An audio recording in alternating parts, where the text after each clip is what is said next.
C'était une froide matinée d'hiver à Paris et le Café de Paris, un établissement luxueux situé au bord de la Seine, était occupé comme d'habitude. Un léger brouillard planait sur la ville, enveloppant les bâtiments historiques d'une couverture sombre et grise. Des hommes d'affaires occupés, discutant affaires au téléphone, et des touristes curieux, émerveillés par la vue sur le fleuve, remplissaient des tables décorées de nappes blanches immaculées, tandis que d'élégants serveurs, vêtus de gilets noirs et de nœuds papillons, se déplaçaient rapidement pour prendre les commandes, en équilibrant les plateaux remplis. Avec des croissants chauds et des tasses de café fumantes. Au milieu de cette agitation, un homme âgé, aux cheveux blancs comme neige et à la posture courbée par le poids des années, entra dans le café. Il s'appelait Henri Dupont, un ancien combattant de 92 ans. Il portait un manteau usé jusqu'à la corde, visiblement usé par le temps et les épreuves de la vie, qui contrastait avec l'environnement sophistiqué qui l'entourait. D'un pas hésitant et l'air fatigué, Henri s'approcha du comptoir, sentant la chaleur réconfortante de l'intérieur du café. Le tintement des tasses et le murmure constant des conversations remplissaient l'air, tandis que lui, presque invisible aux clients pressés, attendait patiemment d'être servi. Henri, de sa voix faible et tremblante, s'adressa au garçon. « Pourriez-vous me donner à manger, s'il vous plaît ?» Sa voix était presque inaudible. Le serveur, un jeune homme arrogant, regarda Henri avec dédain et répondit. « C'est un endroit pour les clients qui peuvent payer, pas pour les mendiants. Si vous voulez de la nourriture gratuite, recherchez une soupe populaire. » Ces mots, prononcés haut et fort, ont attiré l'attention de tout le monde dans le café. Des rires et des murmures de désapprobation s'élevèrent parmi les clients.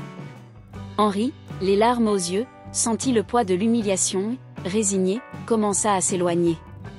Assise à une table voisine, une femme élégante d'une cinquantaine d'années regardait la scène avec une indignation grandissante.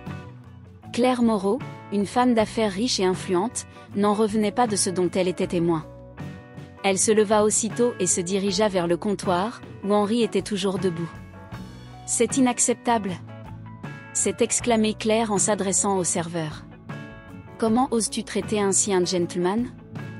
Je veux parler au manager maintenant. » Pendant que Claire parlait, ses yeux tombèrent sur le poignet d'Henri, où brillait une montre-bracelet ancienne mais manifestement précieuse.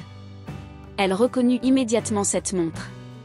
Son cœur s'emballa et une série de souvenirs oubliés commencèrent à inonder son esprit. Le gérant du café, un homme d'âge moyen à l'air sérieux, est rapidement apparu, essayant de désamorcer la situation.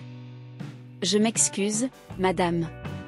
Ce jeune homme sera dûment réprimandé. » dit-il en lançant un regard sévère au serveur. Claire avait cependant d'autres préoccupations. « Monsieur Dupont, n'est-ce pas ?» a-t-elle demandé, sa voix maintenant plus douce et plus respectueuse. Henri hocha la tête, surpris que quelqu'un connaisse son nom. « Pouvons-nous parler un instant ? Je voudrais vous offrir un café et quelque chose à manger. » dit Claire en conduisant Henri à une table plus privée. Assise à table, Claire regardait Henri directement dans les yeux. « Cette montre, monsieur Dupont. Comment l'as-tu obtenue ? » demanda-t-elle, la curiosité et l'anxiété étant évidentes dans sa voix. Henri sourit tristement en regardant sa montre. Cette montre appartenait à un grand ami, Charles Moreau. Il me l'a donnée avant de partir pour une mission dont il n'est jamais revenu. C'était un héros et un grand homme. Je n'ai jamais su ce qui lui était arrivé après la guerre. Claire sentit une boule dans sa gorge. Charles Moreau était son grand-père. Elle se souvenait des histoires que sa mère racontait à son sujet et de la montre qu'il portait toujours. « Monsieur Dupont, Charles Moreau était mon grand-père. » dit Claire, la voix brisée. « Êtes-vous en train de me dire que vous étiez avec lui pendant la guerre ?» Henri était abasourdi. Les coïncidences que la vie présentait étaient surprenantes. Il commença à parler à Claire de son séjour à la guerre aux côtés de Charles. C'était un homme courageux et loyal. Il a toujours donné la priorité aux autres. Nous avons été capturés ensemble et avons passé des mois dans un camp de prisonniers de guerre. Charles m'a sauvé plus de fois que je ne peux compter. Lorsqu'il a réalisé qu'il ne survivrait pas, il m'a donné la montre et m'a demandé d'en prendre soin. Dit Henri, les larmes aux yeux.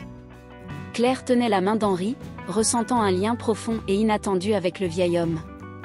Déterminée à honorer la mémoire de son grand-père et à aider Henri, Claire décide de faire quelque chose de grand. Monsieur Dupont, vous ne méritez pas de vivre ainsi. Je vais vous aider à avoir une vie digne. Trouvons ensemble un moyen d'honorer la mémoire de Charles, dit-elle fermement. Henri, surpris et reconnaissant, ne trouvait pas les mots. Claire s'est arrangée pour qu'il emménage dans une maison confortable et reçoive tous les soins dont il avait besoin. Au cours des mois suivants, Claire et Henri deviennent des amis proches. Elle a commencé à approfondir ses recherches sur le passé de son grand-père et sur la contribution d'Henri pendant la guerre. Découvrez des histoires incroyables de courage et de sacrifice. Claire a décidé d'écrire un livre sur les expériences de Charles et Henri pendant la guerre, afin que leurs histoires ne soient pas oubliées. Au fil du temps, le livre est devenu un best-seller et les recettes ont été destinées à aider les anciens combattants dans le besoin. Henri a vécu ces dernières années dans la dignité et la paix, entouré de l'affection de Claire et des nouveaux amis qu'il s'est fait. Il est décédé à l'âge de 95 ans, sachant que le souvenir de ses amis et sa propre histoire resteraient gravés à jamais. Claire, à son tour, a trouvé un nouveau but dans sa vie. Elle est devenue une défenseure des droits des anciens combattants et a fondé une organisation dédiée à leur aide. La montre de Charles Moreau a été placée dans un musée en son honneur, comme symbole de bravoure et de sacrifice. L'histoire d'Henri et Charles Moreau, et la découverte qui a réuni Claire et Henri, est devenue une légende à Paris. Les frères Moreau étaient reconnus dans leur quartier pour leur courage et leur gentillesse. Henri, ancien combattant de la Première Guerre mondiale, portait avec lui non seulement les cicatrices physiques des combats, mais aussi un profond sens du devoir et de la compassion. Charles, son jeune frère, était un brillant intellectuel qui passait des heures dans les cafés parisiens, débattant d'idées et écrivant sur la justice sociale. Tout a commencé au Café de Paris, un charmant et ancien établissement au cœur de la ville, célèbre pour être un point de rencontre des artistes, écrivains et penseurs. C'est dans ce café que Claire, femme riche et influente de la société parisienne, rencontre Henri pour la première fois. Claire cherchait des histoires pour un mémoire qu'elle avait l'intention d'écrire sur la guerre et ses effets sur la société. Lorsqu'elle entend parler d'Henri, elle est intriguée et décide de le rencontrer. Au cours de leur conversation, Claire découvre qu'Henri possédait une vieille lettre, écrite par Charles, peu avant sa mystérieuse disparition pendant la guerre. La lettre révélait des détails émouvants sur les derniers instants de Charles et son désir de construire un monde meilleur, plein de compassion et de justice. Émue par cette découverte, Claire décide d'aider Henri à trouver plus d'informations sur le sort de Charles. La recherche de réponses a rapproché Claire et Henri d'une manière inattendue. Ils ont fouillé les archives, interrogé d'anciens compagnons de guerre et suivi des indices qui les ont amenés à mieux comprendre le sacrifice de Charles. Ce faisant, Claire et Henri développent un profond respect et une affection l'un pour l'autre. Claire, qui au départ considérait Henri uniquement comme une source pour son livre, en est venue à le voir comme un ami cher et un exemple de résilience et de noblesse. En reconnaissance de l'impact que l'histoire d'Henri et Charles a eu sur la communauté, Café de Paris a posé une plaque en l'honneur d'Henri.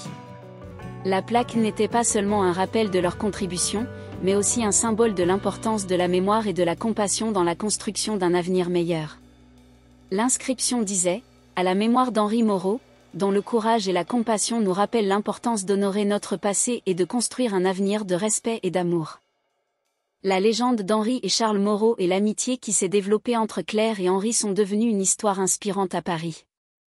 Les vies d'un vieux soldat et d'une femme riche se sont liées d'une manière que personne n'aurait pu prédire, créant un héritage d'honneur, de respect et d'amour qui durerait pendant des générations.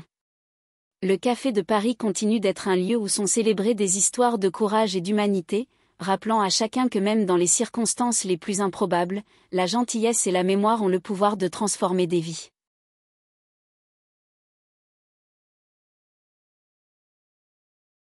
Aidez-nous à atteindre l'objectif d'1 million d'abonnés, abonnez-vous, cela nous motive à apporter plus d'histoires comme celle-ci.